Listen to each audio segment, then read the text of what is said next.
ibu sepuh, nuhun aa, nuhun, makasih. Dalam tembus, itu pasti terima kasihnya juga dari dalam hati. Coba kalau makasih ya A, sama.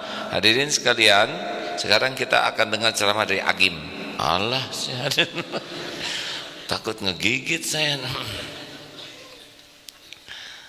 Saya tidak pengen dihormat-hormat, tapi bisa terasa tuh pembawa acara tuh. Iya, hadirin, mari kita simak bersama tausiah dari AA Gim. Beda dengan hadirin, kita dengar sama-sama sekarang ceramah dari Agim. Allah. Asa kurang pakai hati. Sama menyebut Rasulullah juga, menyebut nama Allah pakai hati itu beda. Ayo, kalau kita sekarang minta maaf atas sekecil apapun kesalahan, sing pakai hati. Juga kalau kita berterima kasih pakai hati selain lisan. Terima kasih Ibu, tidak harus terima kasih, tapi matanya tidak sinkron dengan suara.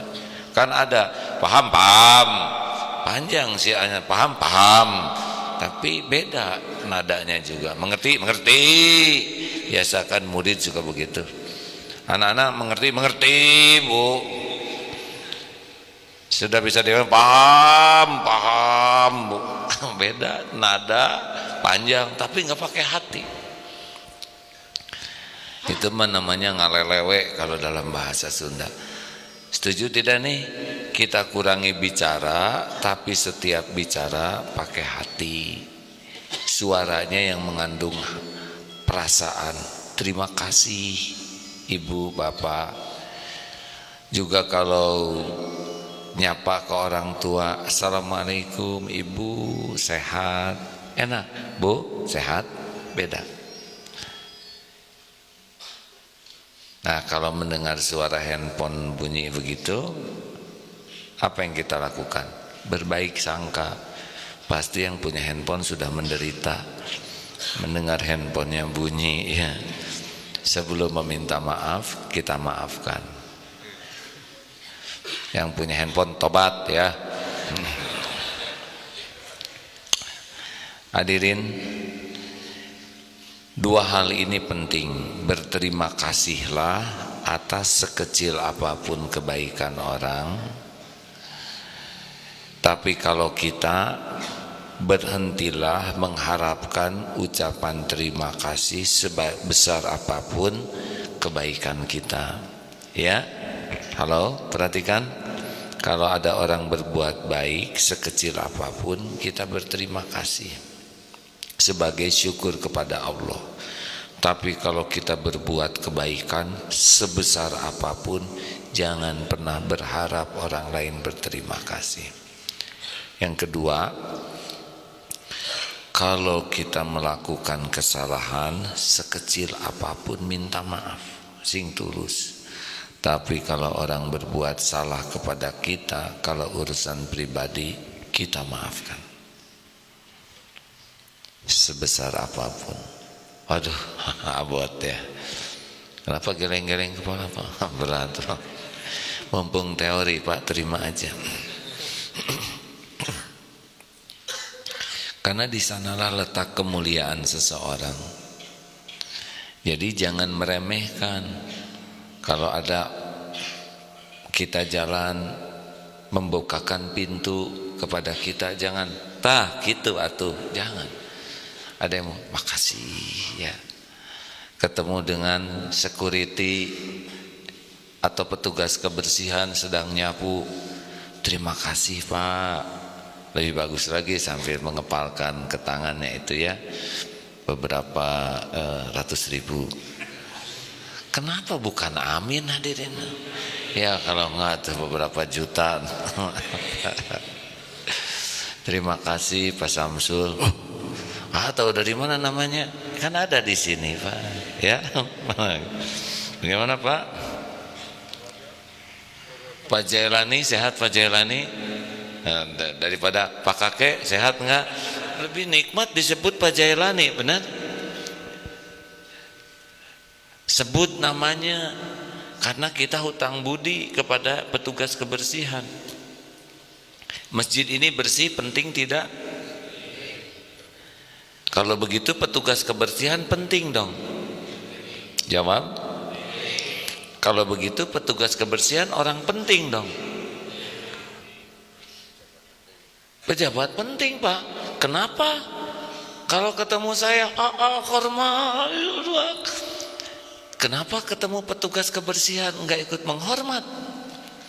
Padahal yang ngebersihkan masjid ini bukan saya. Baru kepikir kan? Harusnya ketemu petugas kebersihan yang sedang nyapu di masjid, nyedot itu. Assalamualaikum Pak, terima kasih. Masjidnya jadi nyaman, jadi bersih. Enak kan? Saya dengar dari Kang Emil waktu di sini, waktu mau ada konferensi Asia Afrika,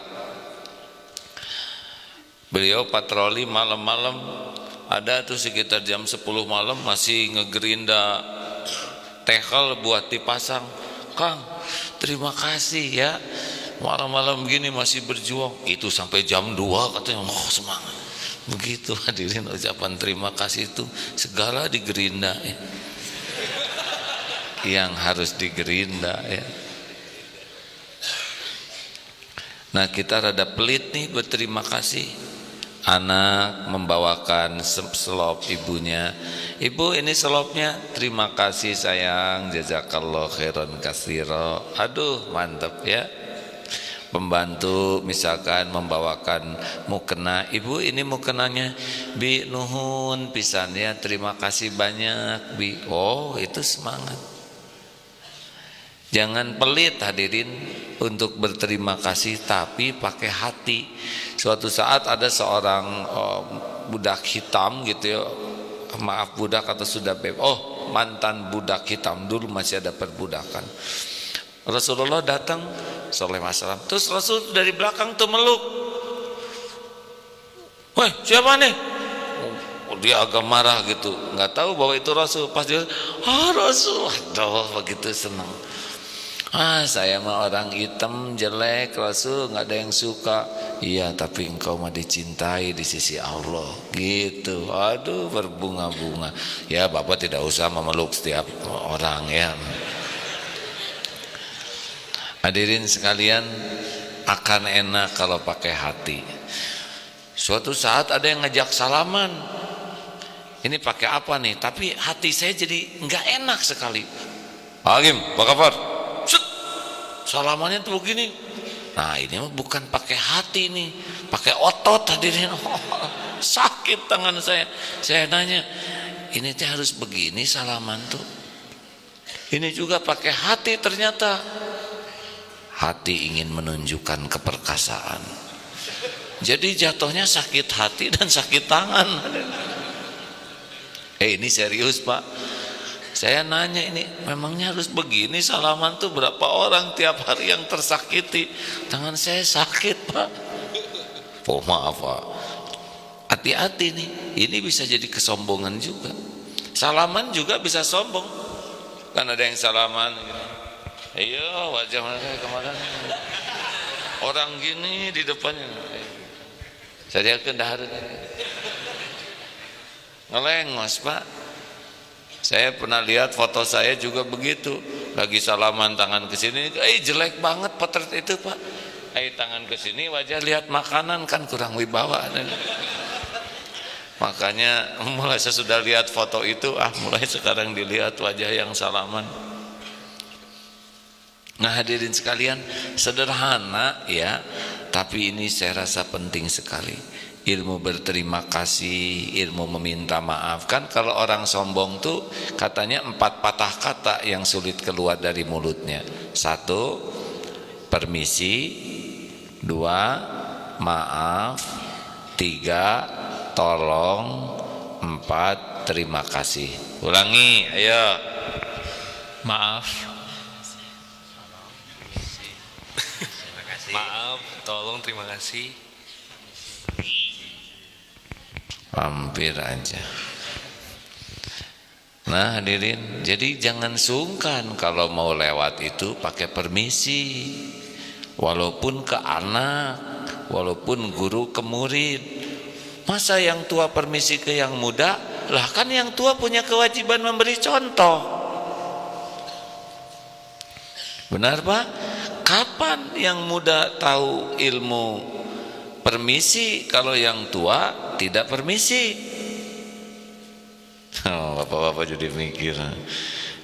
Coba Pak, mana yang harus permisi? Cucu ke kakek, kakek ke cucu? Tergantung siapa yang lewat. Cucu lagi tidur permisi ke. Tergantung siapa yang lewat hadirin.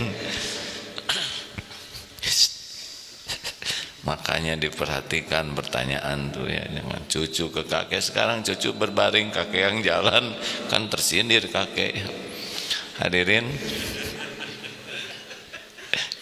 kakek, ini kelompok mana sih? Saya kok jadi muda lihat bapak-bapak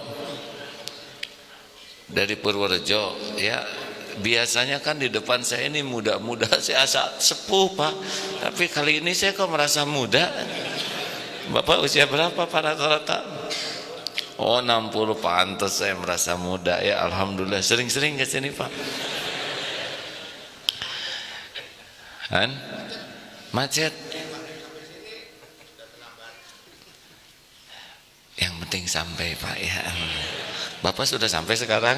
Ya sudah, itu aja yang disyukurin Pak.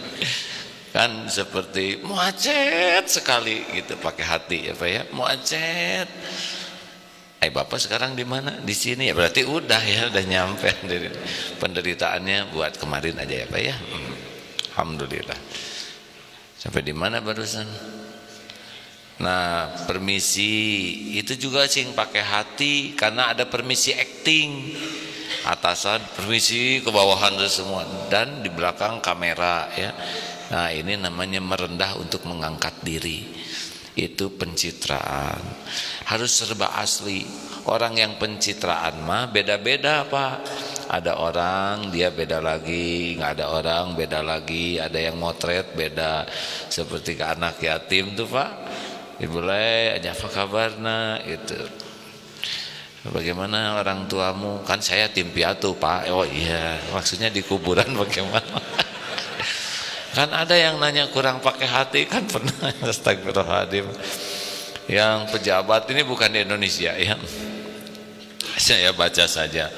Jadi kerjanya mengunjungi madrasah-madrasah, tapi beliau sendiri mungkin pemahaman agamanya perlu ditingkatkan.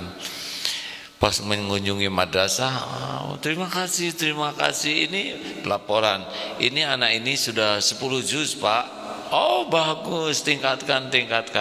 Dan yang ini SMP sudah berhasil 20 juz. Bagus sekali, terus tingkatkan. Dan ini SMA sudah 30 juz. Oh lebih bagus, terus tingkatkan. Dia nggak tahu bahwa Quran itu 30 juz sudah habis. Terus saja ditambah katanya. Nah ini pakai perasaan apa ini? Makanya Masya Allah ya. Permisi, tolong Bu, apalagi kalau pembantunya sudah sepuh, anak tuh jangan ambilin. Oh ini orang tua nih yang tidak mendidik anaknya. Kalau kepada yang bantu-bantu sudah senior, Bu, punten, termasuk ke pedagang sudah sepuh ya. Walaupun kita pembeli punya uang, nggak boleh berkurang itu rasa hormat kita. Apalagi kalau misalkan pedagangnya jualan jublek, tahu jublek? Jublek itu apa? Lumpang, yang lumpang batu tuh kan Pak. Oh itu kita harus benar-benar pakai perasaan Pak, karena kan berat sekali itu Pak jublek tuh Pak. Udah jublek, coba saya nanya, kalau ada orang jualan jublek ini pakai perasaan ya Pak ya. Dia di depan dengan di belakang kan dua tuh ya jublek. Kalau dipikul Pak, kalau kita beli satu atau dua? Nah, satu zolim Pak. Itu kan sengsara Pak. Harus dua kan, kata saya juga harus pakai perasaan. Harus dibeli dua dong Mbah. Kalau satu kan gak seimbang. Beli 2, satu lagi hadiahkan kepada kakek sebelahnya Pak, awet 7 turunan. Nah kita sering gitu ya memberi sesuatu, maaf ya, seperti enggak pakai perasaan. Kalau ada memberi, saya pernah lihat di Jepang Pak, di tol Jepang tuh begini Pak. Kalau memberikan kembalian itu kan yang di tol Jepang berdiri Pak. Mereka ngasih kembaliannya tuh begini. Bagaimana rasanya, enak gak Pak? Enak. Coba dengan saya mau nanya, ibu mau nggak dikasih oleh suami 20 juta rupiah dan uang logam semua, dan ngasihnya begini nih, begitu, pasti ibu akan luka hati. Pak bener, ngasih uang 1 gepok dikepretkan ke wajah tuh bisa luka loh Pak. Saya pernah dengar juga dari tukang anak-anak jalanan waktu ngumpul di sini, apa yang paling membuat sedih Dek selama anak jalanan? Dia cerita gini, itu kalau orang ngasih uang, ngebuka jendelanya sedikit dan uang logam yang 200-an itu dilempar gitu Pak, klek, kronung, pungut. Apa nggak bisa jendela dibuka Dek, sing rajin ibadah ya, maaf saya nggak bawa uang kecil. Terus kata adik, nggak apa-apa, yang besar juga.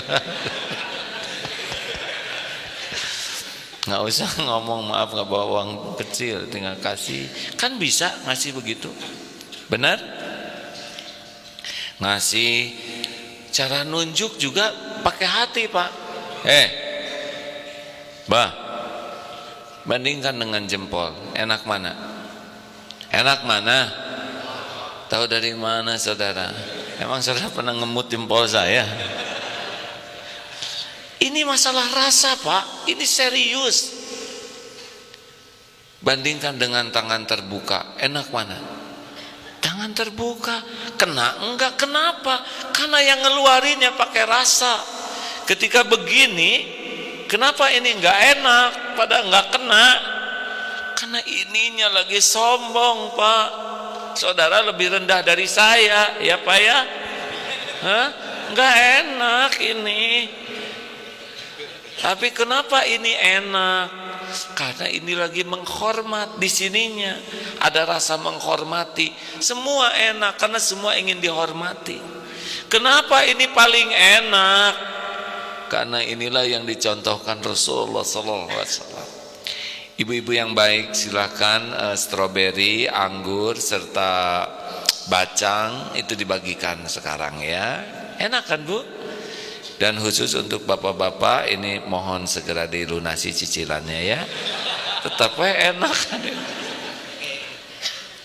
Oh, si bapak oke katanya.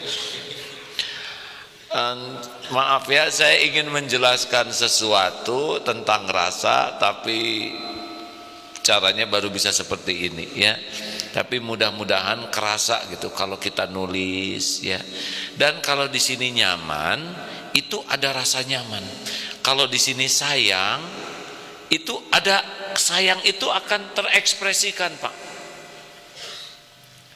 Dengan raut muka, dengan nada, nggak bisa. Aku sayang padamu, aku sayang padamu, aku sayang padamu. Disangka robot ya. Termasuk istighfar kan bagus kalau astagfirullahaladzim, ya Allah ampun, ya Allah ampuni saya ya Allah, astagfirullahaladzim. Bagus kan? Tidak salah. Astagfirullahaladzim, astagfirullahaladzim, astagfirullahaladzim, itu sudah lebih baik daripada ngobrol maksiat. Itu sudah lebih baik daripada sia-sia. Itu sudah lebih baik daripada nganggur mulutnya nggak jelas gini aja menganga. Sudah lebih bagus astagfirullahaladzim, astagfirullahaladzim. Tapi lebih bagus lagi pakai hati. Astagfirullahaladzim alladzi la ilaha illa huwal hayyul qayyum wa atubu ilaih. Enak. Ayo kita kurangi bicara, tapi sekali bicara pakai hati. Dan yang pakai hati itu biasanya kompak, mulut, nada, sikap, raut muka itu akan kompak. Kalau yang tidak pakai hati sangat kebaca. Sepakat hadirin sekalian? Orang yang penuh rasa hormat, orang yang penuh kasih sayang itu akan kebaca, kerasa semuanya. Tidak bisa direkayasa ya, tapi kalau orang yang tidak ada rasa hormat, tidak ada rasa sayang, tidak tahu rasa syukur, itu akan terbaca walaupun kata-katanya sama. Sebagai penutup,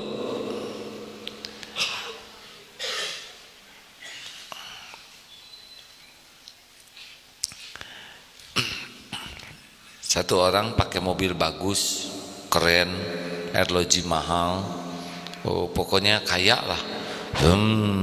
Sampai ke tukang jualan. Hello B, how are you today? Bahasa Inggris hadirin ya. Naon eta teh neng? How are you teh bahasa Inggris B? Berapa sekarang jeruk B? Biasa we neng, 8.000. Hah? 8.000? Mahal amat. 2.000 ya? Oh nggak bisa neng, modalnya aja 6.000. Oke deh, 6,000 ya. Keren hadirin, bahasa Inggris tapi kerjanya nawar. Oke, thank you B anyway, I hope you are berkah surkah ya. Thank you. Keren Pak, bahasa Inggris, mobil bagus. Bandingkan dengan yang satu lagi, ada di sini santri yang agak kurang jelas ya penghasilannya maksudnya, tapi hafalannya jelas. Assalamualaikum Bi, waalaikumsalam. Boleh beli dukuh ini? Oh boleh. Oh yang tadi dukuh Pak. Jadi nyoba cobain dulu ya Bi ya. I have to try you know. Yuk kan. Akhirnya habis 6 yang gede-gede. Kata si bibi teh, ini teh mau beli berapa ton neng? Enggak, setengah kilo. Hah? Setengah kilo? Duku habis 6, belinya setengah kilo. Penampilan keren, bahasa Inggris lagi. Yang datang, maaf Bi, punten, berapaan harga duku ini? 8.000. Saya beli sekilo. Nggak usah yang bagus-bagus semua Bu, yang kulitnya agak hitam juga nggak apa-apa kan, isinya bagus kan. Iya belum busuk nggak apa-apa, ini buat saya dan adik saya masih kecil nggak tahu dukuh bagus ya. Nggak apa-apa gitu, nggak apa-apa. Kok ditambahin? Nggak usah ditambahin, cukupnya aja, bayar aja 10.000. Ini kembaliannya Cep, nggak apa-apa, buat tambah-nambah bekal anaknya. Semoga berkah ya Bi. Sederhana ngomongnya, penampilan sederhana. Mana yang kira-kira di antara dua orang ini yang bahagia? Jawab yang kedua. Mana di antara dua orang ini yang saudara suka? Yang kedua. Mana di antara dua orang ini yang banyak didoakan baik oleh pedagang? Kedua. Mana di antara dua orang ini yang kira-kira Allah sukai? Yang kedua bulat. Mana di antara dua orang ini yang nyebelin pedagang?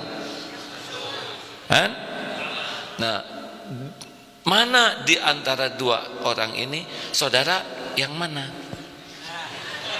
Loh kok nggak ada yang jawab? Nah inilah masalah kita ya. Kenapa Pak? Jawaban tadi bulat-bulat, giliran tentang dirinya saya juga mau ngomong dua tapi takut ria gitu. Selalu ada alasan ya. Hadirin sekalian, nah kalau pakai rasa itu enak hadirin. Hadirin sekalian, insya Allah pengumuman ya. Alhamdulillah, terima kasih, ini kunjungan dari sahabat radio Binamas FM Purworejo. Ya, terima kasih Pak, 50 orang sudah membantu saya merasa muda ya Pak. Alhamdulillah. Kula ngaturaken matur suwun sangat Ya, inggih itu senjata saya. Ya, alhamdulillah. Yang kedua, pengumuman bahwa kemarin Pak Gatot Panglima nelpon. Siapa Pak? Gatot Pur. Ya, itulah ya. Pak Gatot, Pak katanya nanti hari Rabu kalau bisa kita adakan acara juga sejenis aksi kebersamaan, bukan untuk menandingi 212 karena itu juga katanya pasukannya akan ikut menemani di sana, tapi ini untuk mengingatkan akan pentingnya kebersamaan kita, persatuan kita. Isunya bukan Bhinneka Tunggal Ika, itu mah udah nggak ada masalah dari dulu juga ya. Kita mah nggak ada masalah. Kalau kita mengurusin yang satu itu bukan berarti kita ada masalah dengan Bhinneka Tunggal Ika. Wah, orang Islam sentimen sama yang Tionghoa enggak. Lim Swee King Tionghoa tetap diidolakan. Rudy Hartono pejabat itu siapa yang Tionghoa tuh? Kwi Kian Gi, oh itu dihormati. Oh ini karena etnis enggak ada masalah etnis, Mbah Silo Mbah. Ya. Oh ini karena Kristen, kita udah biasa dengan pejabat Kristen, jadi enggak ada masalah dengan Bhinneka Tunggal Ika. Cuman kalau udah mendengar persatuan, maka umat Islam harus berada di garda paling depan untuk mempersatukan negeri ini. Takdirnya Indonesia ini mayoritas adalah umat Islam. Kita yang paling bertanggung jawab untuk membangun negeri ini tetap bersatu, benar? Dan dulu juga pejuang-pejuang ya umat Islam mayoritas. Siapa lagi? Dan kita yang mayoritas di negeri ini. Dan kalau saya baca sejarah, para ulama, para tokoh pesantren juga, benteng di negeri ini. Dari Aceh Cut Nyadin, Tuanku Imam Bonjol, terus tunggu dulu berurutan, Sisingamangaraja, Jawa Barat, bukan Pak.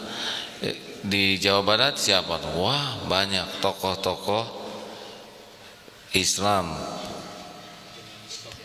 Siapa? Kiai Haji Zainal Mustafa tuh waktu. Terus Pangeran Diponegoro. Wah banyak nanti kita buka sejarahnya ya. Makanya nanti dalam acara itu ya insya Allah Darut Tauhid dan pesantren Darut Tauhid dan seluruh jamaah kita bisa hadir ya. Siap tidak nih? Gak usah lama-lama, jam 7, jam maksimal jam 9 sudah selesai. Dari Geger Kalong ini sekitar 2.500. Kalau jamaah mau nanti juga sekitar 2.500an kita penuhi gazebo ya. Hari Rabu ingat-ingat, tapi tunggu komandonya. Akhwat pakai kerudung putih, ikhwan pakai baju putih, nanti dibagi merah putih buat diikat di kepala seperti zaman dulu lah ya. Tidak usah bawa bambu runcing ya, bawa ini aja lah, roti dan sebagainya. Siap tidak nih? Nah mudah-mudahan kalau tentang tanggal 12 tunggu informasi lanjutan ya, karena katanya hari Sabtu akan ada rapat akhir di sana. Saya juga ingin mengetahui situasi terakhirnya bagaimana. Yang paling aman, indah, tidak boleh ada kerusakan sekecil apapun. Nah, makanya saya belum bisa memberikan informasi apapun yang lebih lengkap. Begitulah sahabatku sekalian. Mudah-mudahan gonjang-ganjing negeri ini bisa membangkitkan semangat kita untuk menjaga umat, menjaga negeri ini dari siapapun yang merusak, memberikan perpecahan. Dan dulu juga baik-baik aja. Ini kan seperti sarang lebah yang baik-baik aja, tiba-tiba ada yang ngojok-ngojok, jadi aja Nah sekarang kita ingin semuanya baik-baik saja. Sepakat? Alhamdulillah. Selanjutnya Ustadz Mulyadi Al-Fadil akan melanjutkan. Oh ya, tanggal 12 siap-siap ya. Alhamdulillah yang nyumbang motor sudah ada. Jadi nanti bukan hanya kuncinya, kemarin kan baru kunci aja. Saya juga nanti secara pribadi nyumbang busur panah kesayangan. Wah, nanti door prize ya biasa. Nanti yang dapat ada busur panah. Supaya aman tidak dengan anak panahnya ya. Terima kasih rekan-rekan. Ustadz Mulyadi silakan berbincang dengan yang akan diwisuda. Saya izin ngajar dulu SMK di bawah ya. Terima kasih. Assalamualaikum warahmatullahi wabarakatuh. Ya, silakan.